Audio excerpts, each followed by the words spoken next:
السلام علیکم، میں ہوں محمد اعظم سمیر اور میں آپ لوگوں سے ایسی باتیں کرتا ہوں کہ جن کے ہونے سے کرنے سے میرا یقین ہے کہ زندگی بدل سکتی ہے۔ ایوری تھنگ از پاسبل اگر آپ کے اندر انکریجمنٹ ہے، اگر آپ کے اندر طاقت ہے، اپنے اندر آپ کے اندر اعتماد ہے تو آپ بڑی سے بڑی بیماری اور بڑی سے بڑی مشکلات سے بھی لڑ سکتے ہیں۔ تو اس تناظر میں آج میں نے جس شخصیت سے ریکویسٹ کی ہے کہ آپ لوگوں کو کوئی موٹیویشنز کی باتیں بتائیں، وہ ندیم تیمور صاحب ہیں، پنڈی بھٹیاں سے ان کا تعلق ہے، اور یہ اپنے تئیں ایک بہت بڑی موٹیویشن ہے کیونکہ یہ ایک آئیڈیالوجی پہ کام کرتے ہیں اور اپنی آئیڈیالوجی کو ہی اپنا انہوں نے ایک سینٹرک جو نظریہ بنایا ہوا ہے کہ یہ لوگوں کو نہ صرف حکمت کی طرف لے کر آتے ہیں، لوگوں کو طب نبوی کی طرف لے کر آتے ہیں، بلکہ ان کو انکریج بھی کرتے ہیں کہ وہ آرگینک چیزوں پہ کام کریں، نیچر کے قریب رہیں اور اپنی صحت کو اچھا بنائیں۔ تو سب سے پہلے تو میں ان سے ریکویسٹ کروں گا کہ وہ اپنا انٹروڈکشن کریں۔ جی حکیم صاحب۔ جی السلام علیکم ورحمۃ اللہ وبرکاتہ۔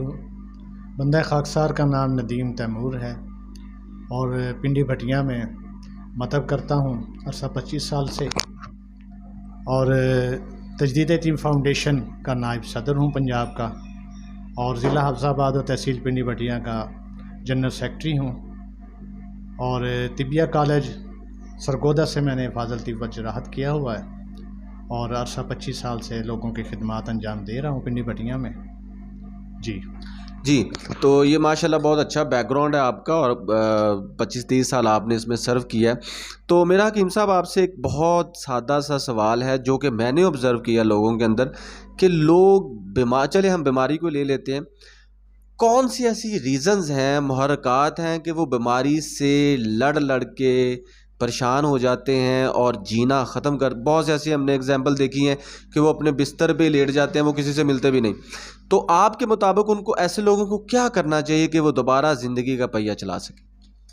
جی اس میں صرف کوئی دوسری رائے نہیں، میں اسی آپ کے چینل کے تھرو بات کرنا چاہوں گا۔ سب لوگ بہت نامی گرامی ہیں، سب لوگ انٹلیکچوئل پرسنالٹیز ہیں، اسکالرز ہیں، دیکھنے والے سننے والے، لیکن میں گزارش یہ کروں گا، نبی مہربان آقا کریم صلی اللہ علیہ وآلہ وسلم نے زندگی کائنات کا آپ کے قدموں تلے ہر علم کا منبع ہے۔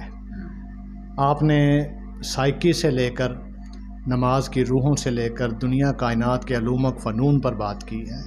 اس میں اللہ کے نبی صلی اللہ علیہ وسلم کی ایک حدیث مبارکہ وہ عرض کروں گا، اس کا چھوٹا سا پرایا پھر بتا دوں گا کہ لوگ کیوں ڈسٹرب ہوتے ہیں۔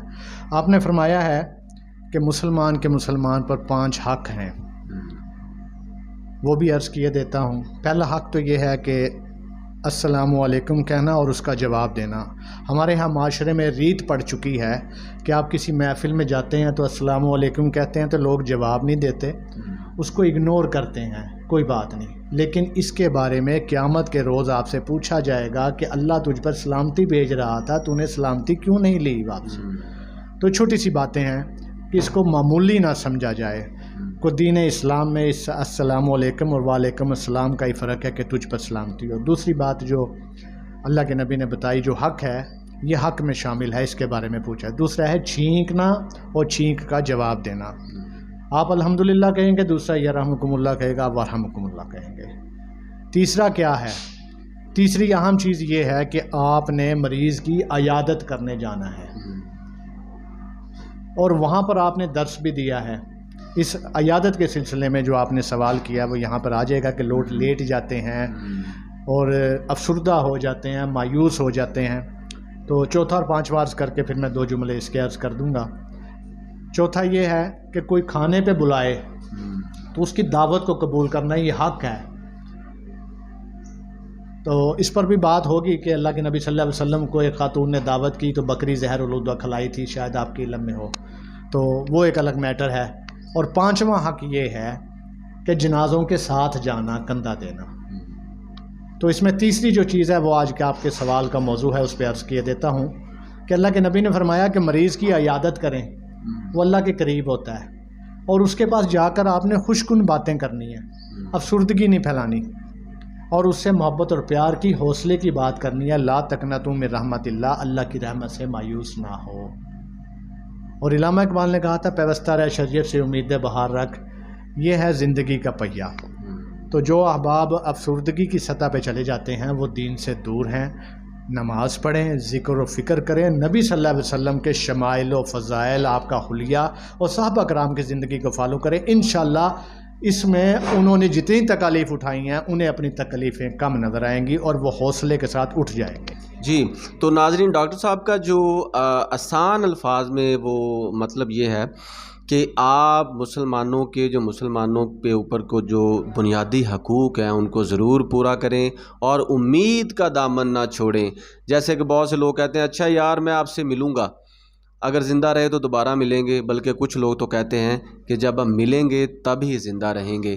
تو یہ ان کی یہ بہت اچھی بات ہے, اس کو ضرور فالو کریں. حکیم صاحب, میرا آپ سے اگلا سوال یہ ہے کہ آپ کے مطابق کون سے ایسے مرض ہیں, جیسے کہ ہم دیکھتے ہیں کہ ایک بہت بڑے حکیم تھے, انہوں نے مجھے کہا تھا کہ ہماری قوم میں جو پیٹ کے امراض میں جو سب سے بڑا جو لوگ بہت اس کو چھوٹا گردانتے ہیں وہ یہ ہے کہ وہ بسم اللہ الرحمن الرحیم پڑھ کے کھانا نہیں کھاتے.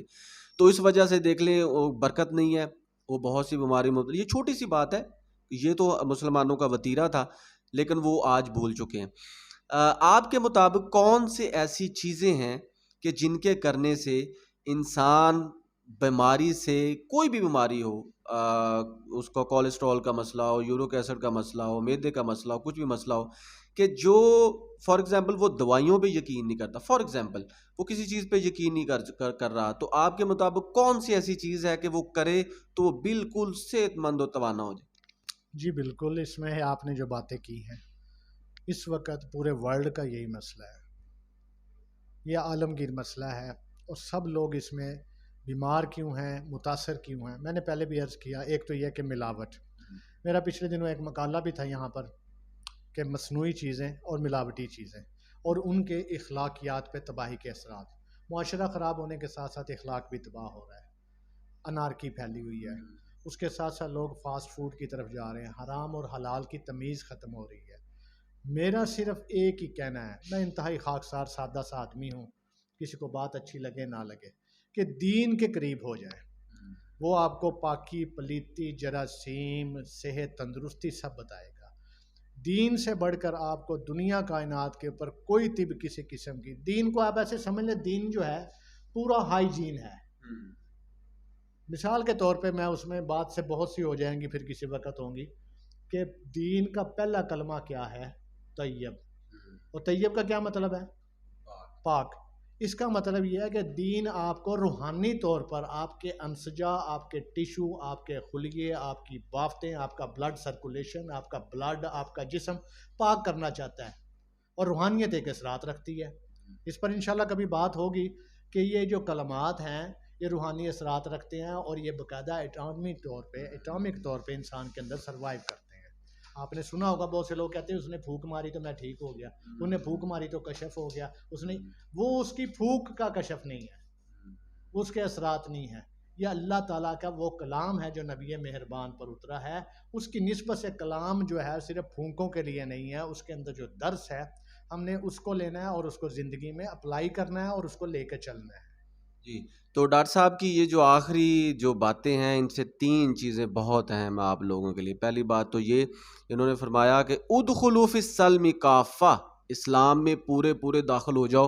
اور جب آپ اسلام میں پورے داخل ہوتے ہیں تو آپ اپنے روحانی, جسمانی ہر چیز پہ قابض ہو جاتے ہیں اور آپ بہت سی بیماریوں سے خود لڑ پڑتے ہیں. دوسری بات جو ان کی باتوں سے لگی وہ یہ ہے کہ انہوں نے کہا کہ نیچر کے قریب ہو جائیں, یعنی کہ فطرت کے مقاصد کی کرتا ہے نگہبانی, یا بندہ صحرائی یا مرد کوہستانی. تو یہ 2 باتیں ان کی بہت امپورٹنٹ ہے. اور تیسری بات جو انہوں نے کہی کہ جب آپ ہوپ کھو دیتے ہیں, جب آپ امید کھو دیتے ہیں تو پھر سمجھ لیں کہ آپ خود بخود بیماریوں کے چنگل میں پھنس جاتے ہیں.